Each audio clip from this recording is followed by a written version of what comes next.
Halo Pak, selamat siang. Boleh tahu nama Bapak siapa? Selamat siang, nama saya Dede Supriyadi. Oke, dengan Bapak Dedi Supriyadi. Nah, kami mahasiswa dari UMN ingin bertanya kepada Bapak, karena Bapak juga seorang pengusaha UMKM, Oh iya. mengenai SDGs nomor 12, yaitu konsumsi dan produksi yang bertanggung jawab. Iya. Nah, di sini kami ingin membahas tentang beberapa pengguna minyak jelantah. Iya. Nah, saya sendiri ingin bertanya, apakah Bapak mengetahui mengenai apa itu minyak jelantah? Kalau minyak jelantah, kayak jelantah itu emang ada ya. Sebagian jelantah-jelantah itu ada. Cuman kalau kita namanya jelantah selama masih layak dipakai, ya kita pakai. Nah, dengan cara dibantu dengan minyak kemasan yang masih baru.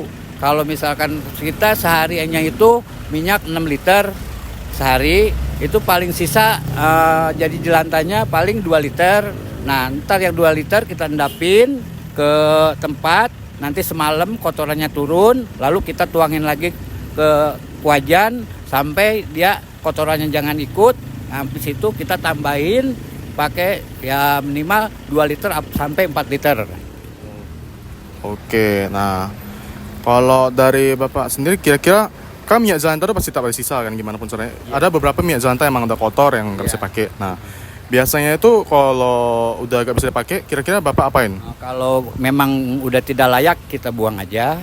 Kalau enggak kita kumpulin, nanti suka minimal ya kadang-kadang suka ada yang nyari minyak jelantah gitu. Entah buat apa kita nggak tahu. Kadang-kadang ya dia ya paling katanya sejeligen 20.000 apa 12.000 gitu kalau dengar-dengar dari orang begitu.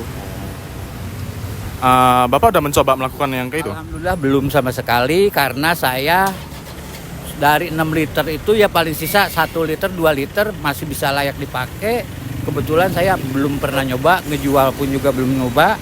Itu dengar dari orang-orang aja yang sekitar gitu. Kayak kalau misalkan pecel lele kan minyaknya cepet kotor, itu minimal dia jual katanya dikumpulin, kalau udah hitam dikumpulin sampai dapat 1 jerigen baru dijual. Oke. Nah, kalau menurut Bapak sendiri apakah ada solusi untuk mengolah minyak jelantah ini untuk lebih aman? Kalau untuk minyak jelantah lebih aman lagi, kita belum paham ya sampai ke situnya. Oke. Pun Bapak tahu minyak jelantah itu tidak baik. Nah, Ya. apakah Bapak punya cara sendiri atau cara khusus untuk kayak ada pembuangan yang aman atau enggak? Kayak kan tadi Bapak bilangnya ada orang di sekitar yang nyari. Nah, Ya. itu Bapak lebih pilih yang mana atau apa ada cara sendiri? Kalau menurut saya lebih baik jangan ada aja gitu, Mas. Ya kita kalau memang udah tidak layak ya buang aja gitu. Kalau untuk dibuang lagi takutnya dijadikan disalahgunakan lagi, begitu aja. Berarti lebih prefer Dibuang lah. dibuang. Ya. Lanjut ke pertanyaan berikutnya, Bapak pernah kepikiran nggak untuk Bapak sendiri kan merupakan usaha masyarakat UMKM. Iya. Nah, ada nggak sih cara biar UMKM itu nggak bikin lingkungan kotor? Contohnya kayak Bapak tuh tadi minyak jelantahnya dijual ke orang atau nggak dibuang. Nah, ada nggak sih cara sendiri buat Bapak biar lingkungan sekitar tuh lebih nggak kotor?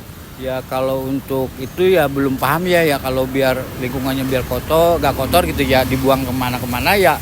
Kebetulan ya saya sendiri belum pernah ngebuang minyak jelantah aja gitu intinya gitu. Jadi belum sampai ke situnya, belum tahu gitu ya. Belum sampai ke ranah buat pengolahan berikutnya ya? Oke. Ya.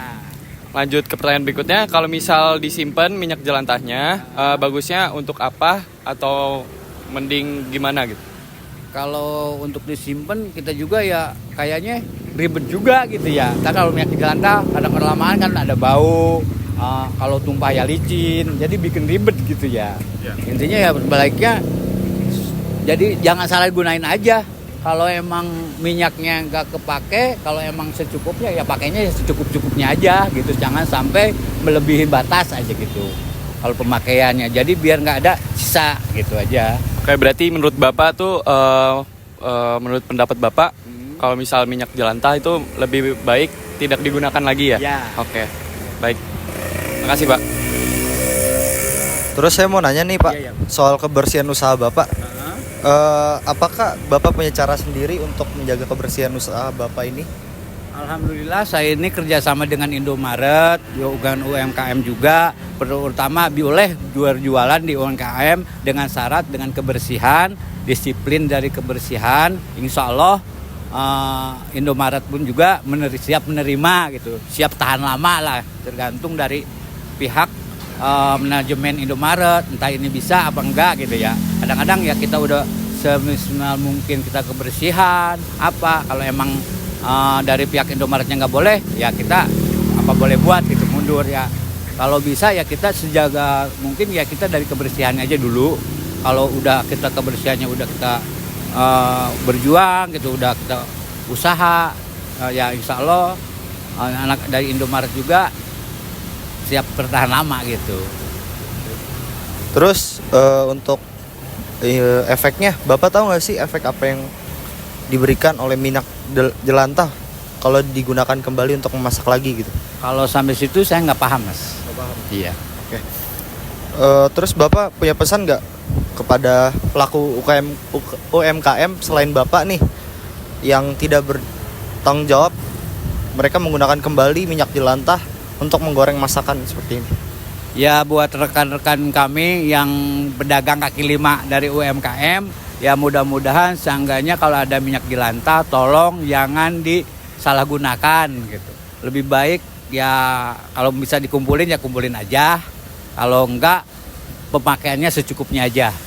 Biar enggak ada banyak sisanya gitu aja. Gitu aja, Mas. Oke, siap. Mungkin sekian dari interview kita nih, Pak. Tadi kita juga udah beli gorengannya juga enak ya. Mungkin makasih ya Pak, udah meluangkan waktunya untuk diinterview oleh kami ini. Makasih ya Pak. Paling kotornya segitu doang. Tuh, jadi dari sono kalau itu paling sisa 2 liter ya, dari 6 liter itu sisa paling 2 liter. Lebih sini terus dituangin lagi ya yang beningnya aja kan. Nah habis itu ditambahin yang baru 2 bungkus, ini berarti 4 liter ya. Udah bening lagi semua. Jadi pengaruh ke gorengannya